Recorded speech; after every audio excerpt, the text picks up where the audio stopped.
il y a eu ce match complètement fou qu'ils ont retourné. Et on en vient au match de ce soir. Comment il a été vécu? Certes, hier soir, très mal. Aujourd'hui, c'était plus parce que Pierre Sage, c'est un mec qui essaie rapidement d'apporter de la positivité. Et en gros, son message, c'était plutôt ce que Marseille nous a fait hier, c'est un peu ce que nous, on a fait quasiment pendant 6 mois l'année dernière. Et dans le fameux match qu'on a retourné, des matchs qu'on a retournés comme ça, avec une réussite insolente. Voilà, Marseille nous l'a fait. En gros, le message, Garcia, il va pas remettre toutes les semaines ce but avec cette volée châtée qui termine dans la lucarne. Perry va pas rater la relance à chaque fois, même si c'est une faute. Et l'autre prendre le ballon et te mettre une frappe comme ça. Bref, cette réussite dingo, même s'il y a eu beaucoup d'erreurs de la part des Lyonnais, ils ne nient pas leurs erreurs, mais on va dire que cette réussite qui s'est un peu abattue sur eux, ils veulent l'évacuer pour essayer maintenant de se relever. Il y a même Matic qui dit moi, un match comme ça, avec de telles erreurs, avec une telle réussite chez l'adversaire et de telles erreurs de notre côté, moi, j'en ai pas connu, avec l'expérience qu'il a. Donc, ils sont pas abattus par rapport à ce qui s'est passé. Ce que j'entends dans tes propos, voilà, tes infos, Daniel, c'est que le groupe est soudé encore aujourd'hui. Il n'y a pas de problème. Il n'y a pas de fissure entre le coach et les joueurs. Oui, sauf qu'il y a pas mal de questions tactiques qui se posent. Parce que Pierre Sage, il a beaucoup changé. Il a beaucoup changé le coup des deux attaquants devant.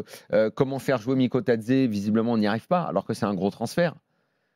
Et dans les semaines qui viennent, il n'est pas exclu que finalement, il opte pour un retour au 4-3-3. Parce qu'il a quand même beaucoup de joueurs de côté. Et que les deux devant, parce qu'hier ça a démarré comme ça, avec Orban et Lacazette, ils ont démarré avec, d'ailleurs je crois que tu voulais en parler, avec deux mecs, Flo, pardon, avec deux mecs devant. Il est possible qu'on voit plus trop ça. Si on voit plus ça, ça veut dire que ton gros transfert de l'été un peu vedette, Mikotadze, c'est une boulette. Voilà, il y a les boulettes, on répète, institutionnel, transfert, oseille, et ça je me demande si c'est pas ça qui va plus peser sur l'OL. Et il faut voir comment ça va influer sur le sportif. Et le sportif, il va falloir le redresser très vite parce qu'il y a 4 points en 5 matchs. Et ça, c'est un vrai problème. Flo. Moi, sur le plan sportif et tactique, je pense que c'est ça maintenant la question. Parce que tout le reste, Daniel en a parlé. L'état du club, la gestion textor, l'enfumage, un peu tout ça, le discours sur le titre, tout ça, un peu oublié. Malheureusement, il faut que le club s'en sorte pour... que les salariés s'en sortent du mieux possible, mais sur le plan sportif, en revanche, je pense qu'effectivement, Sage est un peu perdu. Alors, perdu d'abord parce qu'effectivement, il a tout de suite parlé de la difficulté de la gestion du vestiaire dans la fin du mercato. Donc, je pense quand même que ça, c'est jamais réglé. Quant à, sur le banc, un mec mythique du club qui regarde en faisant la gueule à juste titre, parce que voilà, c'est comme ça, et qui doit, dans les discussions de vestiaire, il ne doit pas dire tout le temps, ouais, c'est top, c'est génial, il n'y a pas une super ambiance. Quand tu as Ryan Cherki, la façon agressive dont il a parlé après le match, et il a bien parlé d'ailleurs sur le fond et sur l'analyse du match, mais tu as un Cherki qui devait partir, qu'on a voulu foutre dehors, qui reste, c'est compliqué à gérer pour, je répète, comme je l'ai dit hier, pour un entraîneur récent, jeune dans l'exercice, quelles que soient ses grandes qualités. Et puis maintenant, tactiquement, parce que c'est ça le truc. Effectivement, c'était l'un de mes... Il faut qu'ils remettent la main sur le groupe et sur la tactique. Et qu'ils choisissent quelque chose. Et sur la tactique, c'est intéressant parce que c'était... Je sais pas si je vais faire mon avis maintenant parce que non. Non, on le fera après. Tu peux commencer à... Vas-y. Mais en gros, ce 3-5-2, effectivement, qui pour moi est plus un 3-5-2 de volonté de se sécuriser que d'un 3-5-2 parce que j'ai des bons pistons et que je veux jouer et que je veux envoyer du jeu. Je pense que si tu veux, c'est un vrai souci. Et Daniel me parle d'un changement à 4 derrière, pour un retour à 4 derrière, je ne serais effectivement pas surpris. Parce que ça, c'est un Pierre Sage qui hésite. C'est un Pierre Sage qui hésite devant.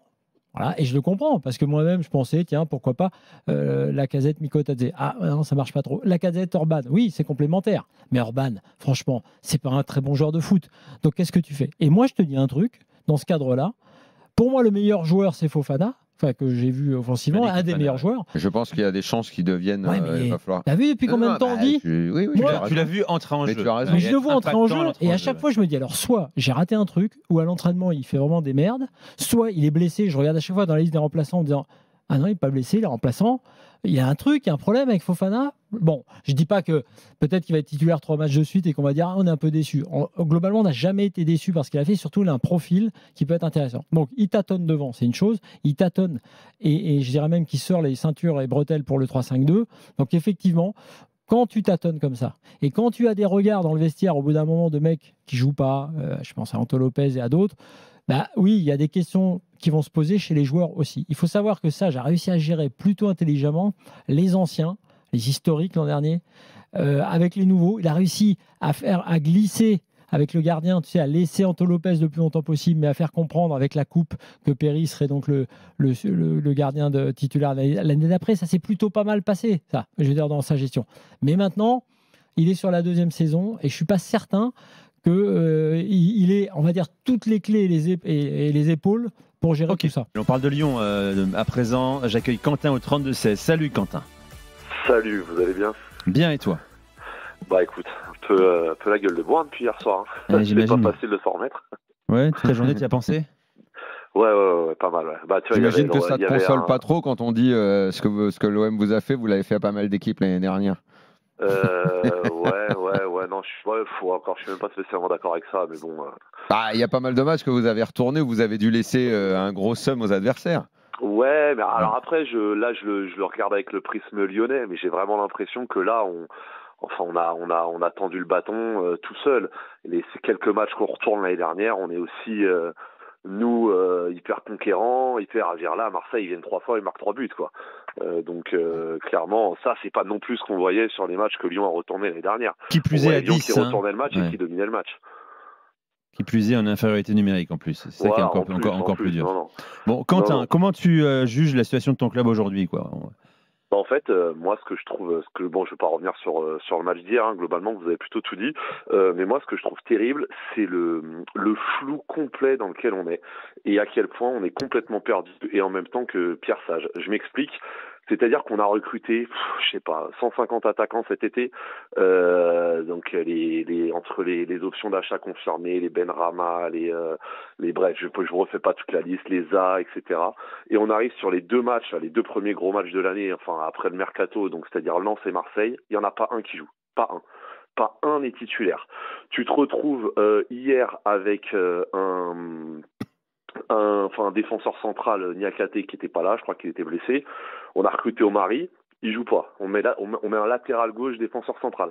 Donc en fait, on ne comprend rien. On a recruté 150 joueurs, il n'y en a pas un qui joue. On se dit, mais après, peut-être que Pierre Sage les voit à l'entraînement et qu'ils sont pas bons. Et là où je suis pas du tout d'accord avec Cherki hier, où il dit on a 150 000 occasions et on n'en met pas une. Mais c'est pas vrai. Je trouve pas qu'on ait beaucoup d'occasions hier, parce qu'on a des énormes lacunes parce qu'on n'a pas de joueurs offensifs sur le terrain. On n'a pas de joueur offensif sur le terrain. Et ça, moi, je le comprends pas. Ce qui est vrai, là où tu as raison, c'est que sur le banc, il y avait... Alors, à l'inverse, tu avais un banc avec quasiment que des attaquants. Tu avais Nouama, tu avais Mikotadze, tu avais Fofana. Et c'est vrai que c'était assez déséquilibré. Ouais. Mais complètement. Et à un moment, mais c'est même pas une critique envers Sage que je fais. C'est même si j'imagine tu vas en parler après sur le fait qu'il soit frileux. Mais moi, ça me questionne, c'est-à-dire sur toute la préparation de la saison. Est-ce qu'on a discuté de comment on va jouer, de quel type de profil de joueur on veut, qui est-ce qu'on va faire jouer ensemble? Mais en fait, ça n'a jamais parlé de ça cet été. Tu es dans un cas en fait qui est un peu terrible et qui est fréquent, qui est-ce que le coach est le boss du sportif? Exactement, c'est là où je voulais en venir. Ouais. C'est-à-dire que si tu vois, on va en parler tout à l'heure, en plus on aura ce débat sur le PSG. On peut considérer que là au PSG, pour la première fois depuis longtemps, parce que même l'an dernier, il y avait certains joueurs qui avaient été signés avant l'arrivée de Luis Enrique, que là, en gros, c'est l'équipe en gros que souhaitait Luis Enrique. Mais à l'OL, c'est pas le cas. Tu penses bien que là, tu as des joueurs et tu as des transferts avec Textor derrière qui sont pas... Pierre Sage, en gros, n'aurait pas constitué cet effectif-là. Je parlais tout à l'heure de Stéphane Arène. Stéphane, il prend un truc avec une nouvelle politique sportive qui n'est pas la sienne, ou du moins qui n'est pas en osmose entre DS et entraîneur. Donc effectivement, je te laisse poursuivre, mais à mon avis, c'est un enjeu parce que Pierre Sage, qui est un mec intelligent, cohérent, formé, tactiquement parlant, qu'est-ce qu'il fait? Il est en train de tâtonner parce qu'en gros, il se dit comment je m'organise avec cet effectif-là, avec la non-complémentarité de certains joueurs. Mais néanmoins, ça ne l'exonère pas, à mon avis, contrairement à ce que tu dis toi, de certaines fautes, d'hésitation coupable, de frilosité dans plusieurs cas, et effectivement dans le fait de faire jouer certains joueurs pas à leur poste, de laisser des joueurs de côté percutants sur le banc, etc., etc. Mais là où, alors j'exonère pas spécialement, juste je veux être patient, je veux savoir, parce que je me dis que s'il fait ces choix-là, c'est qu'il a certainement des raisons. Mais à un moment, là hier par exemple, on est globalement en plus, pareil, je reviens sur ce que dit Cherki, l'idée on recule, non c'est pas vrai, j'ai trouvé Lyon plutôt conquérant hier, ça a pressé haut, ça a récupéré les ballons haut, mais pourquoi offensivement on crée rien? Je suis désolé, si t'as Maitland Niles, tu crées rien, tu t'es créé une tonne d'occasions quand même. Mais vas-y, lesquels, Daniel, sincèrement? Il n'y en a pas de 10 000. Il n'y en a pas 10 000 dans un match à 11 contre 10. Ce que dit Cherki hier, attendez, c'est exagéré. Alors je rectifie, j'ai les ballons joués dans la surface adverse. Ouais, mais là, ouais. Attends. Qu'il y ait eu des approches ou des situations, oui, des occasions. Quand tu joues comme ce match-là, c'est comme Manchester City contre Arsenal. Si tu joues contre une équipe qui est à 10 et qui forcément se regroupe et se met à l'intérieur de sa surface, les occasions nettes, tu ne vas pas en avoir des tonnes. Mais la pénétration dans la surface, ça oui, ça veut dire que tu es là. Après, c'est compliqué pour les attaquants quand tu as un mur devant toi. Je veux bien répondre à ça, s'il te plaît. C'est que je suis complètement d'accord avec toi. Mais c'est là où je veux en venir. C'est qu'au moment où on pénètre dans la surface, qui sont nos joueurs sur le terrain, sur les côtés? C'est Maitland Niles et Abner, qui, je suis désolé, ils ont sans doute plein de qualités, mais pour faire la différence dans les 20 derniers mètres, ils ont les pieds carrés. Et qu'est-ce qui fait que sur un match contre Marseille, on en est là, on en est à devoir mettre ces joueurs-là, et que tous les joueurs qu'on a recrutés ne jouent pas? Moi, c'est en ça que je suis perdu. Pourquoi, à ce moment-là, c'est pas Nuama et Fofana qui sont sur le terrain pour faire la différence? Pourquoi c'est Maitland Niles et Vinicius qui doivent animer les côtés?